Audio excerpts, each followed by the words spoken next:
आज का हमारा टॉपिक है अवतल दर्पण द्वारा प्रतिबिंब का बनना। Image formation by concave mirror.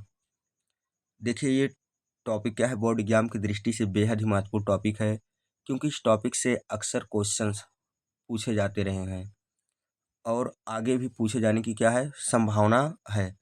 और लगभग 2 क्वेश्चंस हर साल इस टॉपिक से आते हैं, तो आप लोग इस टॉपिक को मिस मत करना।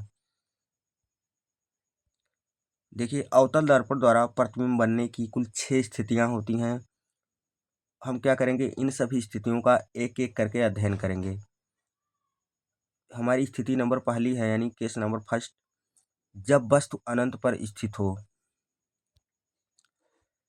देखिए अगर कोई ऑब्जेक्ट कहाँ रखा है, अनंत पर रखा है, तो उस वस्तु से चलने वाली प्रकाश की किरणें, यानी उस वस्तु से आने वाली प्रकाश की किरणें क्या होती हैं, मुख्य अक्ष के समांतर होती हैं। अब देखिए फिर क्वेश्चन यहाँ उठेगा कि मुख्य अक्ष क्या है। भाई जिन लोगों को नहीं पता है वो ध्यान से देख लें। जो ये पॉइंट पी है, ये दर्पण का क्या होता है, ध्रुव इसको बोलते हैं। और जो पॉइंट सी है, ये क्या है, दर्पण का वक्रता केंद्र। और पॉइंट एफ क्या है, ये दर्पण का फोकस है। तो दर्पण के ध्रुव से वक्रता केंद्र को मिलाने वाली रेखा को मुख्य अक्ष कहते हैं। ये बीच में जो लाइन आपको दिख रही है, जो पॉइंट पी और सी से होकर जा रही है, यही क्या है, आपका मुख्य अक्ष है। तो हम क्या बोल रहे थे, अनंत से आने वाली प्रकाश की किरणें मुख्य अक्ष के समांतर होती हैं। देखिए 2 प्रकाश की किरणें हैं, एक ऊपर बनाई गई है मुख्य अक्ष के, और एक प्रकाश की किरण नीचे बनाई गई है। तो ये दोनों प्रकाश की किरणें क्या है, मुख्य अक्ष के समांतर हैं। और दर्पण से जब परावर्तित होंगी, दर्पण पर जब पड़ेंगी, तो ये कहाँ से होकर जाएंगी, फोकस से होकर जाएंगी। क्यों? क्योंकि दर्पण द्वारा प्रतिबिंब बनने का ये नियम है कि अगर कोई प्रकाश की किरण मुख्य अक्ष के समांतर आ रही है, तो परावर्तन के पश्चात वो फोकस से होकर जाएगी। तो आपकी जो ऊपर वाली प्रकाश की किरण है भाई, देखिए इसको ध्यान से, ये दर्पण पे जब पड़ी इस पॉइंट पर, उसके बाद में ये जब रिफ्लेक्ट होगी यानी परावर्तित होगी, तो कहाँ से, यानी पॉइंट एफ से होकर जाएगी। कहाँ से, पॉइंट एफ से होकर जाएगी। और दूसरी वाली प्रकाश की किरण के ये क्या है, ये भी मुख्य अक्ष के समांतर है। जब मुख्य अक्ष के समांतर है, तो दर्पण से परावर्तन के पश्चात ये भी कहाँ से, पॉइंट एफ से होकर जाएगी। यानी दोनों प्रकाश की किरणें परावर्तन के पश्चात कहाँ से होकर जा रही हैं, पॉइंट एफ से होकर जा रही हैं। यानी यहाँ बिंदु एफ पर क्या कर हो रही हैं, दोनों प्रकाश की किरणें परावर्तन के पश्चात मिल रही हैं। और इसी बिंदु पर क्या है, आपका प्रतिबिंब बन रहा है। यानी आप लोग जानते हैं कि किसी वस्तु से चलने वाली प्रकाश की किरणें दर्पण से परावर्तन के पश्चात जिस बिंदु पर मिलती हैं, या जिस बिंदु पर मिलती हुई प्रतीत होती हैं, उसी बिंदु पर क्या होता है, प्रतिबिंब बनता है। तो दोनों प्रकाश की किरणें परावर्तन के पश्चात कहाँ मिल रही हैं, पॉइंट एफ पर मिल रही हैं। तो जो पॉइंट एफ पर मिल रही हैं, तो मतलब आपका प्रतिबिंब कहाँ बन रहा है, पॉइंट एफ पर, यानी फोकस पर। तो ये हमेशा याद रखना कि अनंत पर स्थित वस्तु का प्रतिबिंब अवतल दर्पण के फोकस पर बनता है। यानी कोई वस्तु अवतल दर्पण के सामने अनंत पर रखी है, यानी अनंत दूरी पर रखी है, तो उसका प्रतिबिंब कहाँ बनेगा, फोकस पर। यह प्रतिबिंब उल्टा, वास्तविक तथा वस्तु से बहुत छोटा बनता है।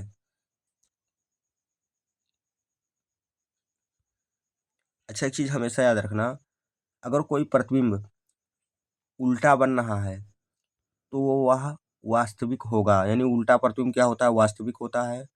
और सीधा प्रतिबिंब आपका क्या होता है, आभासी होता है। देखिए केस नंबर 2, यानी स्थिति नंबर दूसरा, जब वस्तु अनंत तथा वक्रता केंद्र के बीच में स्थित होती है। देखिए यहाँ जो पॉइंट सी लिखा है, ये है आपका वक्रता केंद्र, और इधर का है अनंत है आपका। और क्या है, अनंत और वक्रता केंद्र के बीच में एक वस्तु ए बी रखी हुई है। देखिए यहाँ ए और बी लिखा है, जो ए बी है क्या है, आपकी वस्तु है। अब इस वस्तु से क्या है, प्रकाश की किरणें चल रही हैं। तो प्रतिबिंब बनने के लिए भाई कम से कम दो प्रकाश की किरणों का होना आवश्यक है। तो हम वस्तु के सिरे ए से दो प्रकाश की किरणों को गुजारते हैं। तो एक प्रकाश की किरण मुख्य अक्ष के समांतर जा रही है। ये ऊपर वाली प्रकाश की किरण कैसी है, मुख्य अक्ष के समांतर है। आप लोग जानते हैं अगर कोई प्रकाश की किरण मुख्य अक्ष के समांतर है तो वह दर्पण से परावर्तन के पश्चात कहाँ से होकर जाएगी, फोकस से होकर जाएगी। तो ये प्रकाश की किरण जो मुख्य अक्ष के समांतर है, ये पॉइंट एफ से होकर जा रही है।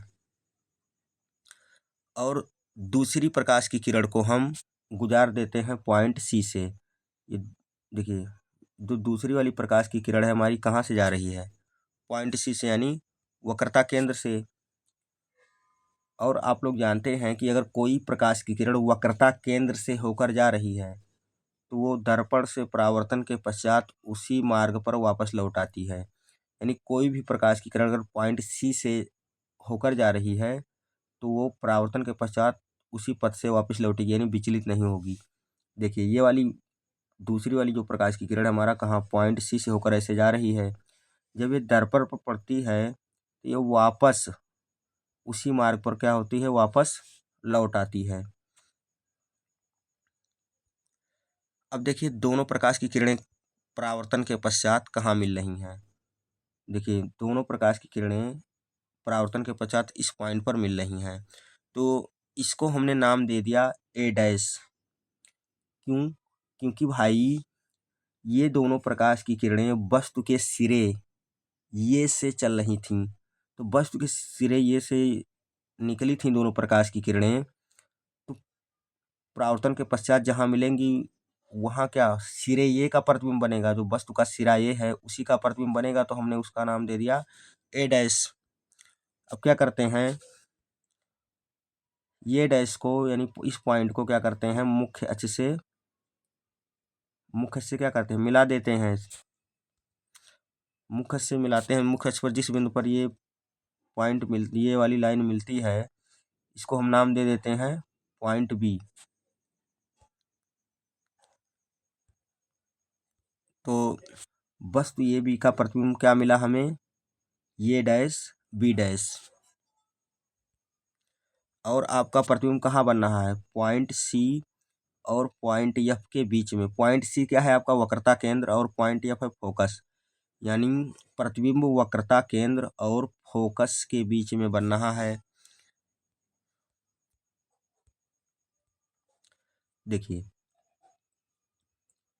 अनंत तथा वक्रता केंद्र के बीच स्थित वस्तु का प्रतिबिंब अवतल दर्पण के फोकस तथा वक्रता केंद्र के बीच बनता है।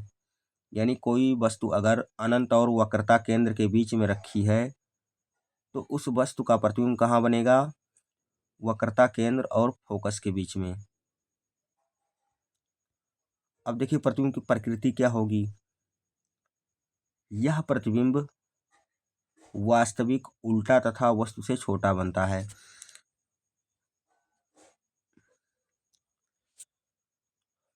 देखिए, जब कुछ चीज़ें आप याद रखिए क्योंकि एग्जाम में आपको हेल्प करेगा। जैसे अगर कोई प्रतिबिंब है, अगर मुख्य अक्ष की जो मुख्य अक्ष वाली लाइन है अगर मुख्य अक्ष के ऊपर बन रही है तो वह क्या है, आभासी होगा। यानी आभासी प्रतिबिंब हमेशा मुख्य अक्ष के ऊपर ही बनती है और वास्तविक प्रतिबिंब क्या है, हमेशा मुख्य अक्ष के नीचे ही बनता है। ठीक, देखिए, तो यहाँ जो प्रतिबिंब आपका ये डैश बी डैश है, ये मुख्य अक्ष के क्या है, नीचे बन रहा है। और तो ये क्या है आपका वास्तविक है।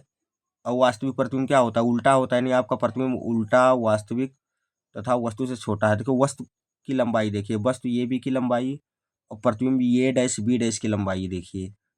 वस्तु की लंबाई क्या है, ज़्यादा है, प्रतिबिंब की लंबाई क्या है, कम है। यानी प्रतिबिंब आपका वस्तु से छोटा बन रहा है। ठीक, तो यह प्रतिबिंब वास्तविक, उल्टा तथा वस्तु से छोटा बनता है। कब ऐसा होता है? जब आपका वस्तु अनंत और वक्रता केंद्र C के बीच में रखा होता है तब।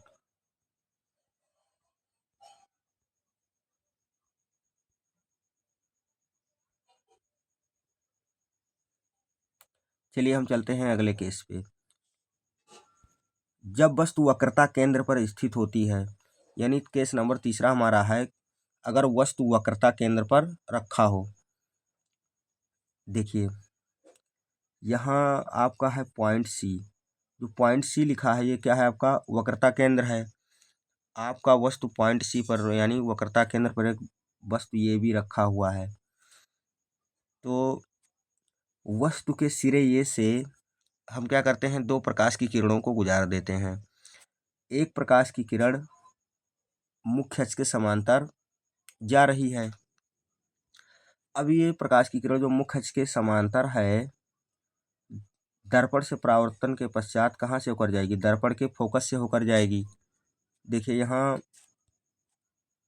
जो ऊपर वाली प्रकाश की किरण है ये कहाँ से होकर जा रही है? पॉइंट एफ से होकर जा रही है। और दूसरी वाली प्रकाश की किरण को हम कहाँ से गुजार देते हैं? पॉइंट एफ से, यानी फोकस से। तो ये हम जानते हैं कि कोई भी प्रकाश की किरण अगर दर्पण के फोकस से होकर जा रही है तो वो परावर्तन के पश्चात मुख्य अक्ष के समांतर हो जाती है। तो जो दूसरी वाली प्रकाश की किरण थी जो पॉइंट एफ से होकर जा रही थी, वो दर्पण से परावर्तन के पश्चात क्या हो गई? मुख्य अक्ष के समांतर हो गई। अब देखिए दोनों प्रकाश की किरणें कहाँ मिल रही हैं? एक प्रकाश की किरण देखिए परावर्तन के पश्चात कहाँ से आ रही? फोकस से आ रही है। और दूसरी वाली जो फोकस से होकर जा रही थी परावर्तन के पश्चात मुख्य अक्ष के समांतर हो गई। दोनों यहाँ मिल रही हैं। तो दोनों प्रकाश की किरणें कहाँ मिल रही हैं भाई? ये डैश पर, मतलब एक जिस बिंदु पर मिल रही हैं हमने उसका नाम दे दिया ए डैश। क्यों? क्योंकि वस्तु के सिरे ये से दोनों किरणें चली थी तो सिरे ए का प्रतिबिंब क्या मिला? ये डैश। अब ये डैश को क्या कर देते हैं? मुख्य अक्ष से मिला देते हैं इसे। तो वस्तु ये बी का प्रतिबिंब क्या मिला हमें? ये डैश बी डैश। अब देखिए प्रतिबिंब आपका कहाँ बन रहा है? वक्रता केंद्र पर ही बन रहा है, पॉइंट सी पर ही बन रहा है। तो वक्रता केंद्र पर स्थित वस्तु का प्रतिबिंब वक्रता केंद्र पर ही बनता है। यानी कोई वस्तु अगर अवतल दर्पण के वक्रता केंद्र पर रखी हुई है तो उस वस्तु का प्रतिबिंब वक्रता केंद्र पर ही बनेगा। और प्रतिबिंब की प्रकृति देख लेते हैं। यह प्रतिबिंब उल्टा, वास्तविक तथा वस्तु के समान लंबाई का होता है। देखिए यहाँ जो वस्तु ये भी है इसकी लंबाई को देखिए, और जो वस्तु का प्रतिबिंब नीचे बन रहा है ये डैश बी डैश, इसकी लंबाई को देखिए। दोनों की लंबाई क्या है? समान है। यानी वक्रता केंद्र पर स्थित वस्तु का प्रतिबिंब वक्रता केंद्र पर ही बनता है और यह प्रतिबिंब क्या होता है? उल्टा, वास्तविक तथा वस्तु के समान लंबाई का होता है। यानी प्रतिबिंब की लंबाई वस्तु की लंबाई के बराबर होती है। हमारा अगला केस है, जब वस्तु वक्रता केंद्र सी और फोकस एफ के बीच में स्थित हो। आपका वस्तु कहाँ स्थित हो भाई? वक्रता केंद्र और फोकस के बीच में। अब यहाँ देखिए पॉइंट सी ये जो दिखाई दे रहा है, ये पॉइंट सी क्या है? आपका वक्रता केंद्र है। और जो पॉइंट एफ यहाँ लिखा हुआ दिखाई दे रहा है ये क्या है? आपका फोकस है। तो वस्तु आपका वक्रता केंद्र और फोकस के बीच में रखा है। एक वस्तु ये भी है, ये कहाँ रखा है भाई? पॉइंट सी और पॉइंट एफ के बीच में। अब देखिए एक प्रकाश की किरण यहाँ देखो येरो यहाँ लगा हुआ है, सिरे ये से एक प्रकाश की किरण क्या है? मुख्य अक्ष के समांतर जा रही है। तो मुख्य अक्ष के समांतर जो प्रकाश की किरण दर्पण की ओर बढ़ रही है, जब ये दर्पण से परावर्तित हुई यानी दर्पण से टकराएगी तो ये कहाँ से होकर जाएगी? फोकस से होकर जाएगी। क्योंकि भाई नियम नंबर पहला हमारा यही कहता है कि अगर कोई वस्तु मुख्य अक्ष के समांतर है तो वह दर्पण से परावर्तन के पश्चात दर्पण के फोकस से होकर जाएगी। तो देखिए, ये वाली प्रकाश की किरण जो मुख्य अक्ष के समांतर जा रही थी, ये कहाँ से होकर जाएगी? दर्पण के फोकस से होकर जाएगी। अब दूसरी प्रकाश की किरण को हम कहाँ से गुजार देते हैं? फोकस से, यानी दूसरी प्रकाश की किरण दर्पण के फोकस से होकर जा रही है। अगर कोई प्रकाश की किरण दर्पण के फोकस से होकर जाती है तो वह दर्पण से परावर्तन के पश्चात मुख्य अक्ष के समांतर हो जाती है। तो दूसरी वाली प्रकाश की किरण जो है फोकस से होकर जा रही है, ये वाली प्रकाश की किरण दर्पण से परावर्तन के पश्चात क्या हो गई? मुख्य अक्ष के समांतर हो गई। और जो एक प्रकाश की किरण थी, ये मुख्य अक्ष के समांतर थी, ये दर्पण से परावर्तन के पश्चात कहाँ से? फोकस से होकर जा रही है। तो ये दोनों कहाँ मिल रही हैं? इस पॉइंट पर मिल रही हैं। तो इसको हम नाम दे देते हैं क्या? ए डैश। इस पॉइंट का नाम हमने क्या दे दिया? ए डैश। तो ये क्या है? सिरे ए का प्रतिबिंब है ए डैश। तो हम क्या करेंगे? इसको मुख्य अक्ष से ऐसे मिला दिए और इसका नाम दे दिए बी डैश। देखिए, तो वस्तु ए बी का प्रतिबिंब हमें क्या मिला? ए डैश बी डैश। तो वक्रता केंद्र और फोकस के बीच स्थित वस्तु का प्रतिबिंब अनंत और वक्रता केंद्र के बीच बनता है। देखिए, ये जो प्रतिबिंब है ये dash B dash point C के किस ओर है? इस साइड में है। कहने का मतलब पॉइंट सी के बाईं ओर है। तो वक्रता केंद्र और फोकस के बीच स्थित वस्तु का प्रतिबिंब अनंत और वक्रता केंद्र के बीच बनता है और यह प्रतिबिंब उल्टा, वास्तविक तथा वस्तु से बड़ा बनता है। अच्छा, ध्यान से देखिए डायग्राम को। जो वस्तु आपका है ए बी और वस्तु का जो प्रतिबिंब है ये डैश बी डैश, किसकी लंबाई ज़्यादा है? प्रतिबिंब की। यानी इस स्थिति में प्रतिबिंब की लंबाई वस्तु की लंबाई से क्या होती है? ज़्यादा होती है, यानी प्रतिबिंब वस्तु से बड़ा बनता है। चलिए चलते हैं केस नंबर 5 पर। तो स्थिति नंबर 5, जब वस्तु फोकस पर स्थित होती है। देखिए, यहाँ पॉइंट एफ क्या है? पॉइंट एफ है आपका अवतल दर्पण का फोकस और इसी पॉइंट एफ पर एक वस्तु है आपकी ए बी रखी हुई है। वस्तु के सिरे ए से, कहाँ से? सिरे ए से एक प्रकाश की किरण कैसे चल रही है? मुख्य अक्ष के समांतर चल रही है। तो जब ये वाली प्रकाश की किरण आपके दर्पण पर पड़ेगी तो कहाँ से होकर जाएगी? ये फोकस से होकर जाएगी।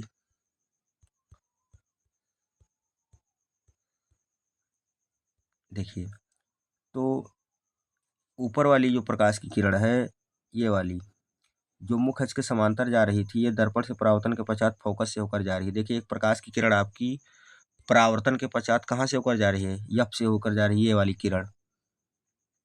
और दूसरी किरण जो है, जो सिरे ये से दर्पण की ओर जा रही थी, ये ऊपर जो एकदम से ऊपर जो जो दिखाई दे रहा है,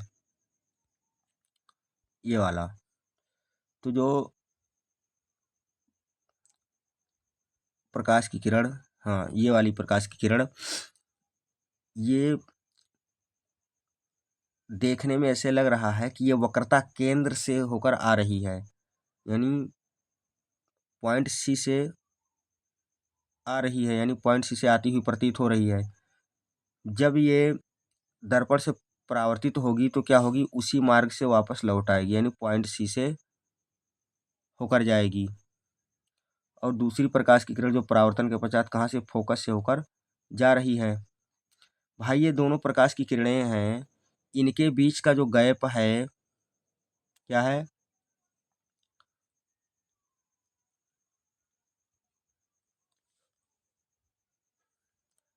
तो ये दोनों परावर्तित प्रकाश की किरणें क्या हैं, एक दूसरे के पैरेलल हैं, यानी समांतर हैं। तो जब दोनों प्रकाश की किरणें समांतर हैं तो ये कहाँ मिलेंगी, अनंत पर मिलेंगी, यानी अनंत दूरी चलने के पश्चात मिलेंगी। तो कहने का मतलब है अवतल दर्पण के फोकस पर स्थित वस्तु का प्रतिबिंब अनंत पर बनता है। अच्छा, एक चीज़ ये ध्यान दीजिए, अगर मुख्य अक्ष वाली लाइन को इसे थोड़ा और हम आगे बढ़ा लें इसे, अब इन दोनों किरणों को ऐसे मान लीजिए अगर और आगे बढ़ाया जाए तो एक्चुअल में ये कहाँ मिलेंगी, जब भी मिलेंगी मुख्य अक्ष वाली लाइन के नीचे ही मिलेंगी, यानी इस वाले लाइन के नीचे ही कहीं मिलेंगी। तो अगर मुख्य अक्ष के नीचे अगर प्रतिबिंब बनना है तो जाहिर सी बात है प्रतिबिंब कैसा होगा आपका, ये प्रतिबिंब होगा आपका उल्टा और वास्तविक, और वस्तु की तुलना में क्या होगा, प्रतिबिंब की लंबाई बहुत ज़्यादा होगी, यानी फोकस पर स्थित वस्तु का प्रतिबिंब अनंत पर बनता है। देखिए, फोकस पर स्थित वस्तु का प्रतिबिंब कहाँ बनता है, अनंत पर बनता है। यह प्रतिबिंब वास्तविक, उल्टा तथा वस्तु से बहुत बड़ा बनता है। यानी कोई वस्तु अगर अवतल दर्पण के फोकस पर रखी है तो उस वस्तु का प्रतिबिंब कहाँ बनेगा, अनंत पर बनेगा। अच्छा, इस चीज़ को हमेशा याद रखना कि अगर कोई वस्तु अनंत पे रखी है तो उसका प्रतिबिंब बनेगा फोकस पर, अगर वस्तु फोकस पे रखी है तो उसका प्रतिबिंब बनेगा अनंत पर। देखिए, अगली स्थिति है जब वस्तु फोकस और ध्रुव के बीच में स्थित हो, यानी जब वस्तु कहाँ रखी हो, फोकस और ध्रुव के बीच में। यहाँ देखिए, जो पॉइंट पी आपको दिखाई दे रहा है मिरर के ऊपर, दर्पण के ऊपर, ये क्या है, दर्पण का ध्रुव है। और पॉइंट एफ क्या है, ये दर्पण का फोकस। और तो पॉइंट एफ और पॉइंट पी के बीच में एक वस्तु ये भी रखी हुई है।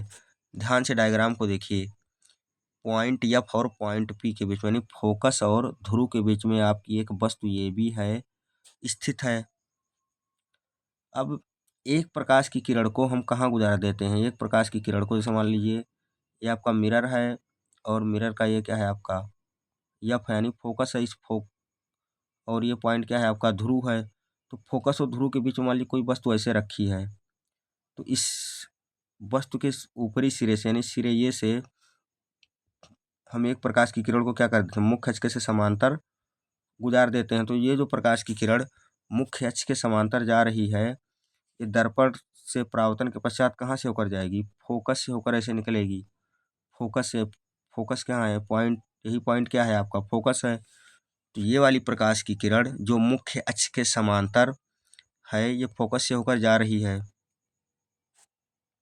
और दूसरी वाली जो प्रकाश की किरण है, ये ऐसे मतलब वस्तु के सिरे ये से ऐसे ऊपर की ओर जा रही है।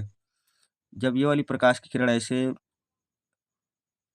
दर्पण से टकराएगी तो ये क्या होगी, वक्रता केंद्र से होकर वापस हो जाएगी। क्यों, क्योंकि ये प्रकाश की किरण वक्रता केंद्र से होकर आती हुई प्रतीत हो रही थी। देखिए, यहाँ दोनों प्रकाश की किरणें जो वस्तु के सिरे ये से चली थीं, जब ये परावर्तित होती हैं, देखो एक प्रकाश की किरण फोकस से होकर लौट रही है, दूसरी प्रकाश की किरण कहाँ से होकर जा रही है, वक्रता केंद्र से होकर जा रही है। और ध्यान से देखिए, इन दोनों किरणों के बीच का जो परावर्तित किरणें हैं, इनके बीच का जो गैप है, यानी दोनों किरणों के बीच का जो डिस्टेंस है, लगातार बढ़ता जा रहा है। अब जब दोनों प्रकाश की किरणों के बीच का जो गैप है, यानी जो दूरी है, वो लगातार बढ़ती जा रही है, तो ये दोनों प्रकाश की किरणें कभी भी नहीं मिलेंगी। समझे कि नहीं? अरे भाई, जब इन दोनों किरणों के बीच की जो दूरी है वो लगातार बढ़ रही है, दोनों किरणें एक दूसरे के दूर जा रही हैं, जब एक दूसरे से दूर जा रही हैं, जितना ज़्यादा आप इन किरणों को आगे बढ़ाओगे, कहने का मतलब मान लीजिए कोई प्रकाश की किरण ऐसे है, कोई और दूसरी प्रकाश की किरण इस तरीके, सॉरी, कुछ ऐसे जा रही है, तो ये जब इनके बीच का जो गैप है लगातार क्या है, बढ़ रहा है। जब गैप बढ़ रहा है दोनों प्रकाश की किरणों का, देखो जब निकट थी तो इनके बीच का गैप कम था, लेकिन जैसे जैसे हम इनको आगे बढ़ा रहे हैं, इनके बीच का गैप क्या है, लगातार बढ़ता जा रहा है। जब दोनों किरणों के बीच का गैप लगातार बढ़ता जा रहा है तो दोनों किरणें कभी भी नहीं मिलेंगी। अब क्या करते हैं हम, प्रतिबिंब को बनाने के लिए इन दोनों प्रकाश के किरणों को दर्पण के पीछे की ओर बढ़ा देते हैं। यानी पीछे की ओर जब हम इनको बढ़ाते हैं तो क्या होता है, दोनों प्रकाश की किरणें मिलती हैं। दोनों प्रकाश की किरणों को देखिए पीछे बढ़ाया गया तो ये कहाँ मिल रही हैं, ये डैश पर। अब ये डैश पर मिली तो ये वस्तु के सिरे का प्रतिबिंब बना, तो हम क्या करते हैं, इसको मुख्य अक्ष से इस ए डैश को मिला देते हैं। तो वस्तु का प्रतिबिंब हमें क्या मिल गया, ए डैश बी डैश। देखिए वस्तु था हमारा ये बी और इस वस्तु का प्रतिबिंब हमें क्या मिला, ए डैश बी डैश। यहाँ ध्यान देने योग्य बात यह है कि इस केस में जो प्रतिबिंब है दर्पण के पीछे बन रहा है और मुख्य अक्ष वाली लाइन के क्या है, ये ऊपर बन रहा है। बाकी सभी केस में क्या था, प्रतिबिंब कहाँ बन रहा था, दर्पण के बाईं ओर। लेकिन इस केस में प्रतिबिंब बन रहा है दर्पण के दाईं ओर, यानी दर्पण के पीछे। देखिए फोकस और ध्रुव के बीच में स्थित वस्तु का प्रतिबिंब दर्पण के पीछे बनता है। यह प्रतिबिंब सीधा, आभासी तथा वस्तु से बड़ा बनता है। यानी ये प्रतिबिंब कैसा बनना है भाई, ये प्रतिबिंब आपका सीधा है। अगर प्रतिबिंब आपका सीधा है तो क्या होगा, आभासी भी होगा, क्योंकि हम पहले ही बता चुके हैं कि उल्टा प्रतिबिंब वास्तविक होता है और सीधा प्रतिबिंब आभासी होता है। और इससे भी आप लोग समझ सकते हैं, अगर कोई प्रकाश की किरण परावर्तन के पश्चात किसी बिंदु पर वास्तव में मिलती है तो प्रतिबिंब क्या होगा, वास्तविक होगा। लेकिन यहाँ जो प्रकाश की किरणें हैं परावर्तन के पश्चात कहाँ है, देखो ये एक प्रकाश की किरण सी से होकर जा रही है, दूसरी वाली एफ से होकर जा रही है, ये वास्तव में कहीं नहीं मिल रही हैं। हमने क्या किया है, एक इमेजिन करके क्या किया है, इन दोनों को पीछे बढ़ा दिया है। तो कहने का मतलब यहाँ मिलती हुई प्रकाश की किरणें दर्पण के पीछे मिलती हुई प्रतीत हो रही हैं, वास्तव में नहीं मिल रही हैं। ये वास्तविक किरणें नहीं है, केवल आभास हो रहा है। तो ये प्रतिबिंब कैसा है आपका, आभासी प्रतिबिंब है। वस्तु ये बी का आभासी प्रतिबिंब कहाँ बना, दर्पण के पीछे, ये डैश बी डैश। ठीक, तो जब वस्तु फोकस और ध्रुव के बीच में रखी होती है तो इस स्थिति में वस्तु का प्रतिबिंब दर्पण के पीछे बनता है और यह प्रतिबिंब सीधा, आभासी तथा वस्तु से बड़ा होता है। तो ये हमेशा याद रखिए इस पॉइंट को, क्योंकि बहुविकल्पीय क्वेश्चन में पूछा जा सकता है कि अवतल दर्पण की किस स्थिति में आभासी प्रतिबिंब बनता है। तो आपको पता होना चाहिए कि जब वस्तु फोकस और ध्रुव के बीच में रखा रहता है तब आभासी प्रतिबिंब बनता है।